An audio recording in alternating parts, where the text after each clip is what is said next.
Our next movie we're going to go is the silent film The Artist, directed by, I'm going to go say Michel. Hazanavicius. Dang it! Hazanavicius.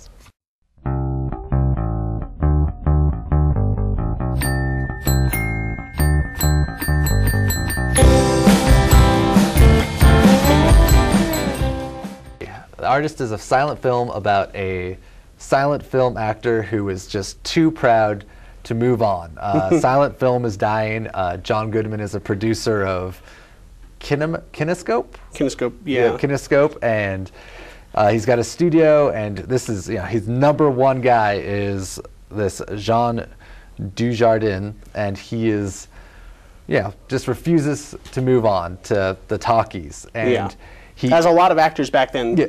Exactly. And he's got the other part of the story is by Bérénice Bejo.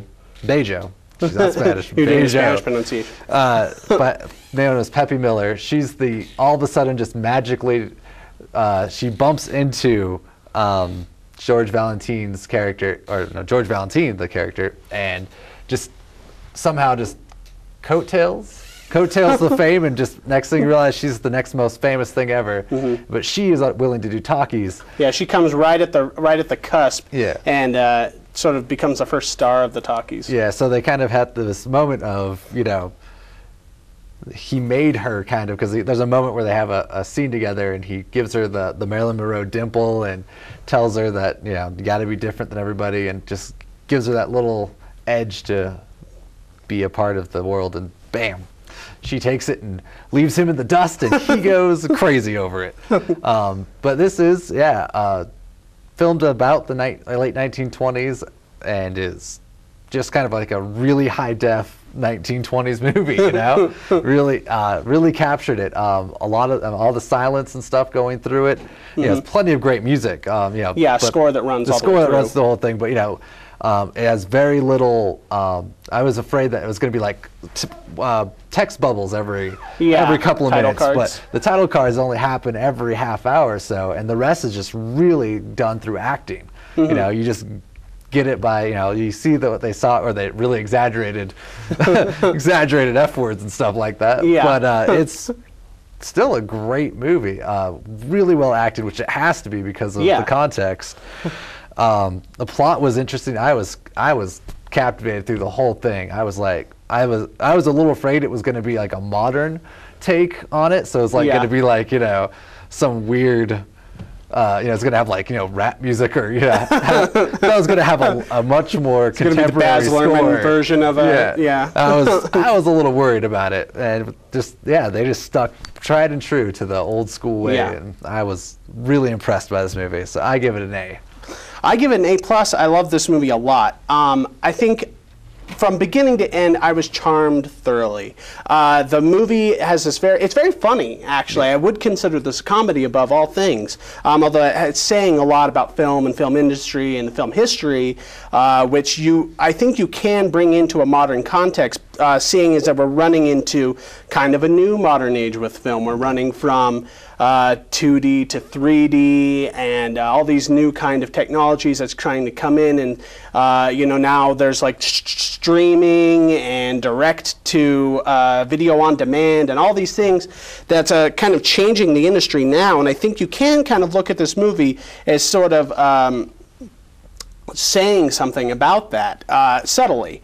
I don't know if everyone will get that, but and I don't think you have to enjoy the movie. I think it is very funny. The lead performance by Jean Dujardin and Bérénice Bejo, they're very, very good, very expressive. Obviously, they do have to be, but they do a very good job at it. They both their on-screen chemistry is very believable. Even though that everything's sort of exaggerated, you do kind of feel for these characters. And there's a great side performance by a dog. Oh, yeah. Named Uggy. There's a lot there. This is the type of movie that has a performance by a dog, very much in the Mask / Frasier tradition, and it's a good little performance by a dog. The same kind of dog as Frasier in the Mask. Wow, those are the best dogs to train for movies.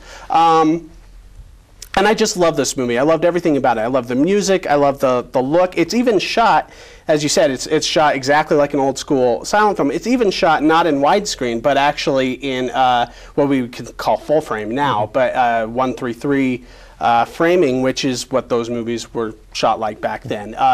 And it does bring in sound in very key, important places, and kind of breaks the fourth wall in some sense doing that. And it's just a very clever, nice, small little comedy.